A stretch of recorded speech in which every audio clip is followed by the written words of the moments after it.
مختصر سیرت النبی صلی اللہ علیہ وآلہ وسلم مولانا صفی الرحمن مبارک پوری کی مستند ترین تاریخی کتاب ہے۔ اس کتاب میں رسول اللہ صلی اللہ علیہ وآلہ وسلم کے خاندان کے مختصر تعارف کے بعد آپ صلی اللہ علیہ وآلہ وسلم کی پیدائش سے لے کر آپ کی وفات تک کے تمام حالات کا مختصراً تذکرہ کیا گیا ہے۔ اس کتاب کو مزید دلچسپ بنانے کے لیے اس سیریز میں آپ کے لیے آڈیو لیکچرز ریکارڈ کیے گئے ہیں اور سمجھانے کے لیے تصاویر، ڈایاگرامز اور نقشہ جات سے مدد لی گئی ہے تاکہ پڑھنے سے زیادہ دیکھنے اور سننے میں دلچسپی رکھنے والے لوگ اس سے فائدہ اٹھا سکیں اور مصروفیت کی وجہ سے مطالعہ نہ کر سکنے والے لوگ بھی اپنے کام کے دوران اس کتاب کو سن سکیں۔ اگر پسند آئے تو ہماری اس کوشش کو سپورٹ کیجیے گا اور دعاؤں میں یاد رکھیے گا۔ حضرت محمد صلی اللہ علیہ وآلہ وسلم، خاندان، نشو و نما اور نبوت سے پہلے کے حالات۔ نسب نامہ۔ آپ صلی اللہ علیہ وآلہ وسلم کا نسب نامہ یہ ہے: محمد بن عبداللہ بن عبد المطلب بن ہاشم بن عبد مناف بن قصی بن کلاب بن مرہ بن کعب بن لوئی بن غالب بن فہر بن مالک بن نضر بن کنانہ بن خزیمہ بن مدرکہ بن الیاس بن مزر بن نزار بن معد بن عدنان۔ عدنان بالاتفاق سیدنا اسماعیل علیہ السلام کی نسل سے ہیں، لیکن دونوں کے درمیان کتنی پشتیں ہیں اور ان کے نام کیا کیا ہیں ان کے بارے میں بڑا اختلاف ہے۔ آپ کی والدہ کا نام آمنہ تھا اور ان کے والد وہب بن عبد مناف بن زہرہ بن کلاب تھے۔ یہ وہی کلاب ہے جو والد کی طرف سے بھی آپ صلی اللہ علیہ وآلہ وسلم کے نسب نامہ میں پڑھتے ہیں۔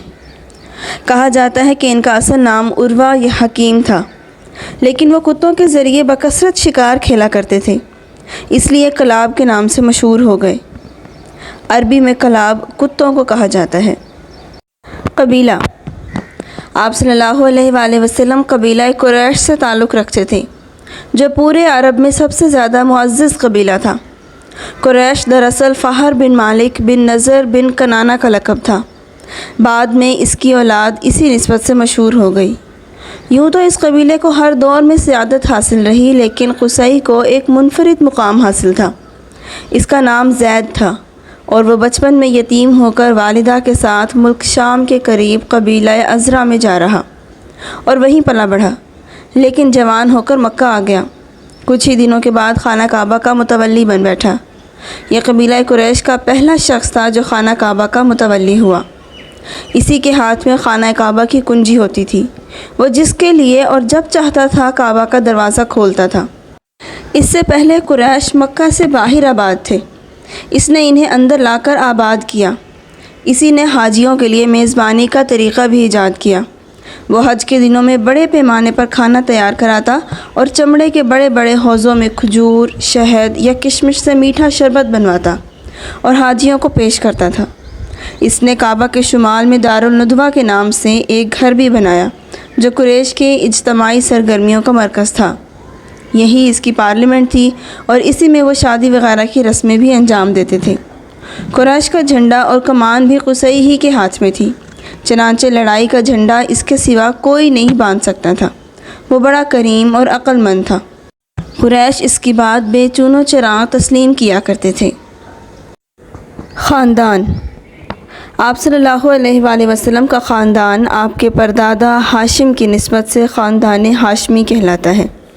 ان کو قصی کے مناصب میں سے حاجیوں کی میزبانی کا منصب حاصل ہوا، جو ان کے بعد ان کے بھائی مطلب کی طرف منتقل ہو گیا۔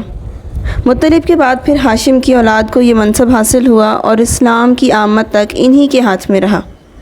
ہاشم اپنے زمانے کے سب سے عظیم انسان شمار ہوتے تھے۔ انہیں سید بطحا کہا جاتا تھا۔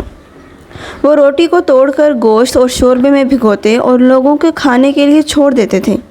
چونکہ عربی میں اس طرح کسی چیز کے توڑنے کو حشم اور توڑنے والے کو ہاشم کہتے ہیں، اس لیے ان کا نام ہاشم پڑ گیا، ورنہ ان کا اصل نام عمرو تھا۔ قریش تجارت پیشہ تھے۔ ہاشم نے ان کے لیے جاڑے میں یمن اور گرمی میں شام کا تجارتی سفر منظم کیا۔ اس کے لیے دونوں ممالک کے ذمہ داروں سے ضمانتیں حاصل کیں۔ اس سفر کا ذکر قرآن مجید کی سورہ قریش میں اللہ تعالیٰ کے ایک زبردست احسان کے طور پر ذکر کیا گیا ہے۔ ہاشم ایک بار تجارت کے لیے ملک شام جاتے ہوئے یثرب یعنی مدینہ منورہ سے گزرے تو وہاں بنو عدی بن نجار کی ایک خاتون سلمہ بنت عمرو سے شادی کر لی۔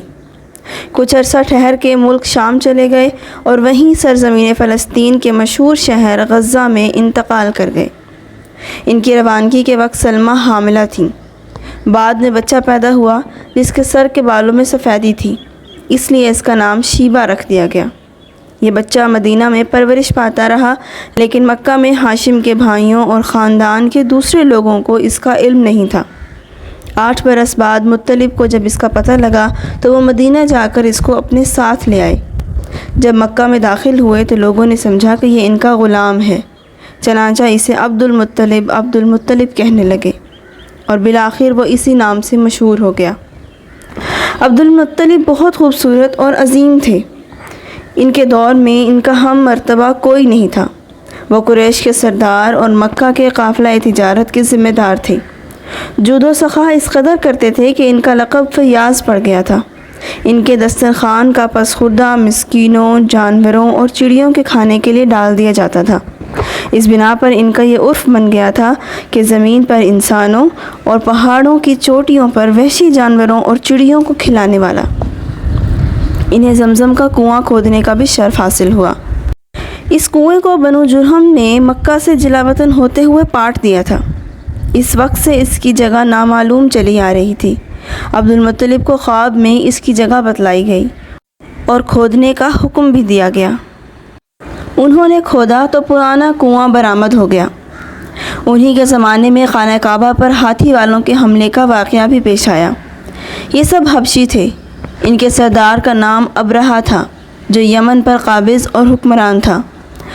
وہ خانہ کعبہ کو ڈھانے کے لیے 60,000 کا لشکر جرار لے کر آیا، لیکن جب مکہ کے مشرق میں مزدلفہ اور مینا کے درمیان وادی محصر میں پہنچا اور مکہ پر حملہ آور ہونے کے لیے تیار ہو گیا تو اللہ نے اس کے لشکر پر چڑیوں کا جھنڈ بھیج دیا، جنہوں نے اس پر ٹھیکری جیسے پتھر برسا دیے اور وہ کھائے ہوئے بھس کی طرح ہو گیا۔ یہ واقعہ نبی اکرم صلی اللہ علیہ وآلہ وسلم کی پیدائش سے 50 یا 55 دن پہلے پیش آیا۔ نبی اکرم صلی اللہ علیہ وآلہ وسلم کے والد عبداللہ عبد المطلب کے سب سے خوبصورت، پاک دامن اور چہیتے لڑکے تھے۔ انہیں ذبیح بھی کہا جاتا ہے۔ اس کی وجہ یہ ہے کہ زمزم کی کھدائی کے دوران جب کنویں کے نشانات برآمد ہوئے تو قریش نے بھی شرکت کرنا چاہی اور اس کے لیے عبد المطلب سے جھگڑا کیا، جو بڑی مشکل سے دور ہوا۔ یہ دیکھ کر عبد المطلب نے نظر مانی کہ اگر اللہ نے ان کو 10 لڑکے عطا کیے اور ہر ایک مقابلے کے لائق ہوا تو ان میں سے ایک کو اللہ کی راہ میں ذبح کر دیں گے۔ اب اللہ کا کرنا ایسا ہوا کہ ان کی یہ مراد پوری ہو گئی، چنانچہ انہوں نے سب لڑکوں کے درمیان قرعہ ڈالا۔ قرعہ عبداللہ کے نام کا نکلا، لہٰذا ان کو ذبح کرنے کے لیے خانہ کعبہ کے پاس لے گئے، مگر قریش نے انہیں روک دیا۔ بالخصوص عبداللہ کے بھائی اور ماموں سخت آڑے آئے۔ بالآخر یہ فیصلہ ہوا کہ ان کے بدلے 100 اونٹ ذبح کیے جائیں۔ چنانچہ عبد المطلب نے ایسا ہی کیا۔ اس لیے نبی کریم صلی اللہ علیہ وآلہ وسلم کو 2 ذبیحوں کی اولاد کہا جاتا ہے۔ ایک ذبیح سیدنا اسماعیل علیہ السلام تھے اور ایک آپ کے والد حضرت عبداللہ۔ اسی طرح آپ کو 2 فدیہ دیے گئے بزرگوں کی اولاد بھی کہا جاتا ہے، کیونکہ سیدنا اسماعیل علیہ السلام کو مینڈھے کا فدیہ دیا گیا اور آپ کے والد کو 100 اونٹوں کا۔ عبداللہ کی شادی آمنہ بنت وہب سے ہوئی، جو اس وقت قریش کے سب سے بلند پایہ خاتون تھیں۔ ان کا باپ وہب بھی بنو زہرہ کا سردار اور عالی نسب تھا۔ آمنہ شادی کے بعد سے ہی امید سے ہو گئیں۔ ادھر کچھ عرصے بعد عبد المطلب نے حضرت عبداللہ کو تجارت کے سلسلے میں مدینہ یا شام بھیجا۔ واپسی میں وہ مدینہ کے اندر انتقال کر گئے اور انہیں نابغہ زیبانی کے مکان میں دفن کر دیا گیا۔ اس وقت تک نبی اکرم صلی اللہ علیہ وآلہ وسلم پیدا نہیں ہوئے تھے۔ کتاب کو اتنے انہماک سے سننے کا بہت شکریہ۔ اس کتاب کا اگلا حصہ ایپیسوڈ نمبر 2 میں انشاءاللہ۔ تب تک اپنا خیال رکھیے گا۔ اللہ حافظ۔